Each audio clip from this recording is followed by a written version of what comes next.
In the very heart of the eternal city, beneath the unrelenting sun and the deafening roars of an excited crowd, stood the Colosseum, a structure both majestic and sinister. This amphitheater, where life and death played out not as a theatrical performance, but as reality itself, stands before us today as a symbol of past grandeur, inspiring awe and admiration. Yet, for many centuries, the Colosseum was far more than a mere architectural monument. It was a focal point of brutality, a place where universal human norms were trampled upon, where glory and gore intertwined. The spectacles that unfolded within its walls seem unimaginable and horrifying in our present day. However, for the Romans of that era, these were an integral part of life. They served as an instrument for maintaining order, a means of glorifying an empire they believed to be unshakable, and a way to entertain the populace through the suffering of others. What follows are 7 of the most shocking practices that were carried out in the Colosseum's arena. These events, attested to by historians of the era, vividly demonstrate how Rome transformed violence into a peculiar art form. These stories are not easy to stomach, but it is precisely why they must be told, for only by confronting the darker aspects of a civilization can one truly grasp its complexity and contradictions. The facts presented here may force a reevaluation of all preconceived notions about ancient Rome. Within the magnificent Colosseum, its walls steeped in blood and despair, one of humanity's most barbaric executions unfolded, damnatio ad bestias, or condemnation to the beasts. This nightmarish ritual turned people into helpless victims, abandoned to be torn apart by wild animals. The condemned, stripped of all hope of salvation, found themselves in the arena, where predators from across the Roman Empire awaited them. Ferocious lions, bloodthirsty tigers, enormous bears, and at times even exotic elephants and rhinoceroses, brought from the most distant corners of the world. The scene that unfolded before tens of thousands of spectators was truly horrifying. Furious beasts, released into the arena, relentlessly attacked their victims, tearing them to pieces to the triumphant roars of the crowd, where horror and admiration intertwined in a single surge.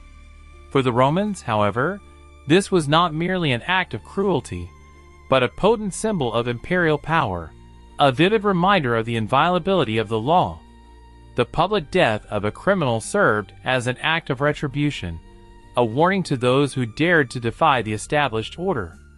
Not only common criminals were sent into the arena, but also rebels, prisoners of war, and during periods of persecution, Christians, whose faith posed a threat to imperial ideology. Each death, staged for public entertainment, reinforced in the Roman mind the image of an invincible empire where defiance of authority was brutally punished. By reveling in this bloody spectacle, the populace unwittingly became complicit in the strengthening of imperial power, founded on fear and submission. At midday, when the sun held its dominant position in the sky, the Colosseum fell silent, anticipating the day's climax, marked by particular cruelty. This interlude was a time for Romans to rest, but also the hour for carrying out death sentences. While some spectators used the break to replenish their strength, others, holding their breath, remained in their seats, anticipating the most captivating spectacle, death in its rawest form. During this period, condemned criminals, slaves, and enemies of the state, whose fate was sealed, were led into the arena. Some were crucified, others were forced to fight each other in hand-to-hand combat, or consigned to the flames.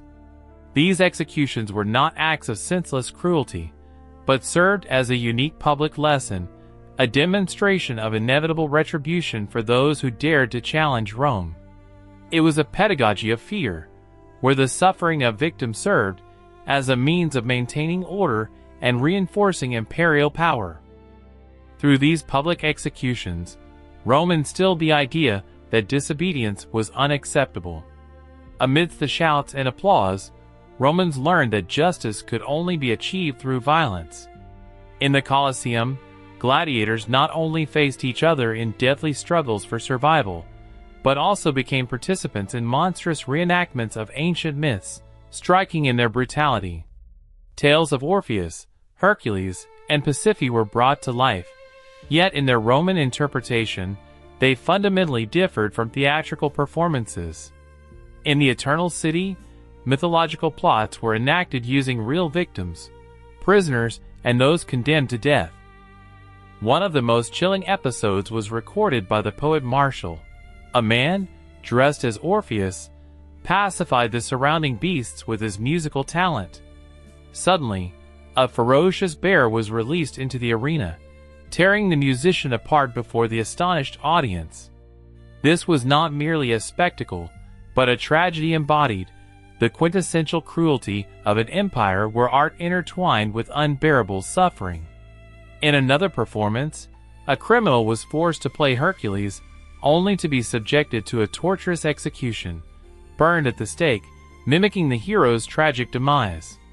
But perhaps the most shocking was the reenactment of the Pasiphae myth. A condemned woman was placed inside a construct resembling a cow, and a bull was released, which was meant to perform a public sexual act with her, replicating the monstrous coupling described in the myth. It is not definitively known how realistic this act was, but even the mere thought of such a spectacle is horrifying. These performances were distinguished by their intricacy.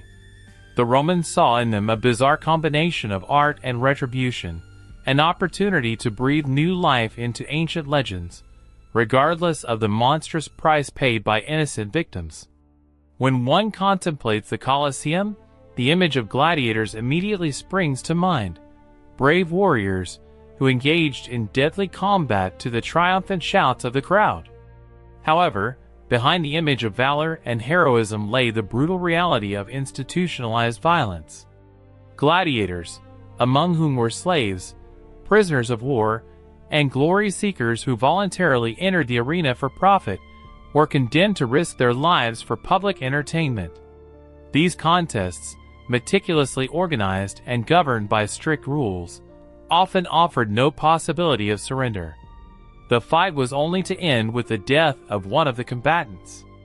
If a vanquished gladiator fell onto the arena's sand, his subsequent fate depended on the will of the spectators, expressed by a raised or lowered thumb, and the final decision of the game's organizer. During large-scale spectacles arranged by emperors such as Trajan, thousands of gladiatorial contests were held over several months. While some gladiators earned admiration and respect, most became victims of a brutal routine. The Colosseum arena, while a place of glory for them, simultaneously became their grave. Bleeding, they fought for ideals alien to them, while the spectators enthusiastically applauded their torment. The magnificent Colosseum was a venue not only for land-based gladiatorial contests, but also for reenacting naval battles. On exceptional occasions, such as its grand opening, the amphitheater was transformed into a watery arena. Thanks to a complex water delivery system, this engineering marvel of antiquity turned the sandy arena into a semblance of a raging sea, where blood mingled with the chaos of battle. Two specially constructed fleets, manned by condemned criminals, engaged in staged naval battles that invariably ended in a bloody massacre. The historian Cassius Dio recounts that during one such performance, 3,000 unfortunates were condemned to fight to the death. Legend has it that before embarking on their final journey, they cried out to the emperor, "Ave Caesar, morituri te salutant." Hail, Caesar! Those who are about to die salute you. The spectacle was horrifying. Fictional wars unfolded with real victims. Bodies floated in the water, silencing death cries, and blood stained the watery surface. Although nomachii were infrequent due to their complex organization, they left an indelible impression on spectators. It was a vivid confirmation that the Roman Empire reigned not only on land, but also over death itself, even in the maritime element.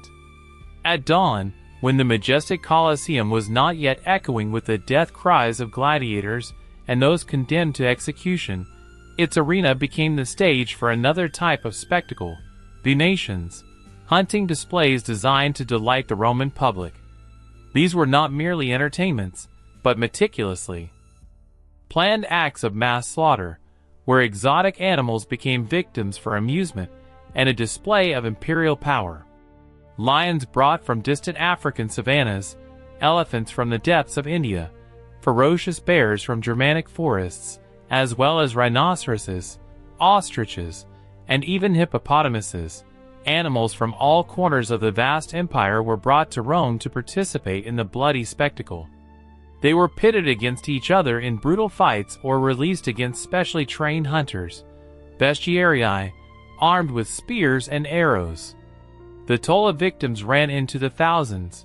For instance, over 5,000 animals were slaughtered in a single day during the Colosseum's inaugural games. Such a scale of extermination inevitably impacted the populations of many species in their natural habitat. Some were driven to the brink of extinction. For the Romans, however, the nations were a symbol of humanity's triumph over nature, an embodiment of imperial grandeur and power. It was a vivid display of wealth and luxury, a spectacle designed to awe and impress, affirming Rome's status as the center of the world. Yet, behind the glitter and magnificence of the performances lay a ruthless reality: death, saturating every stone of the Colosseum. Few rulers in the annals of Roman history had reigns so steeped in narcissism and cruelty as that of Emperor Commodus. Unlike his predecessors, who observed gladiatorial contests and spectacular shows from the imperial box, Commodus did not merely attend these events. He actively participated in them. Clad in the costume of Hercules, club in hand, he would enter the Colosseum's arena, becoming a participant in staged battles and wild beast hunts. Commodus aspired to more than just being a spectator. His manic craving for personal glory and universal recognition was fueled by the ecstatic shouts of the crowd. However, what was particularly troubling was that his opponents in the arena were not only professional gladiators, but also vulnerable individuals, such as wounded soldiers, condemned criminals, and defenseless men. He forced them to dress as mythical monsters, then mercilessly dispatched them with blows from his club, demonstrating his unchecked power and demanding thunderous applause from the jubilant crowd. Accounts remain of how Commodus once proudly declared his victory over 100 lions. His hunting trophies also included ostriches, giraffes, and elephants.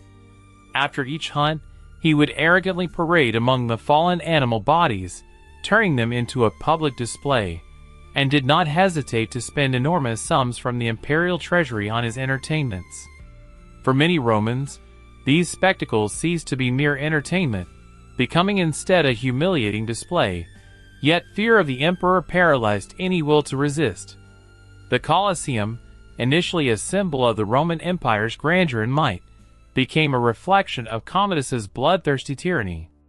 The majestic and brutal Colosseum was not merely an arena for executions and gladiatorial contests. It transformed into a witness to an era in which life and death were inextricably linked, where imperial power was manifest in every swing of a sword, every death rattle, every fall of a vanquished combatant. For centuries, the Colosseum stands as a monument and a stark reminder of the extremes of a civilization that left an indelible mark on the pages of history. Today, we strive to comprehend the full complexity of that era, seeking not to condemn, but to grasp the shadows of the past and appreciate Rome's profound influence on the course of global events. It is impossible to consign to oblivion what transpired within the Colosseum's walls. Every episode of violence, every bloody spectacle, reveals a culture where power was perceived as absolute, demanding constant demonstration and affirmation, even at the cost of human lives. The Colosseum stands as an enduring testament to a civilization that left a profound mark in the annals of history. And today, gazing upon this magnificent monument, we involuntarily ask ourselves, how could such things have happened? But more importantly, What lessons can we draw from this dark chapter of history?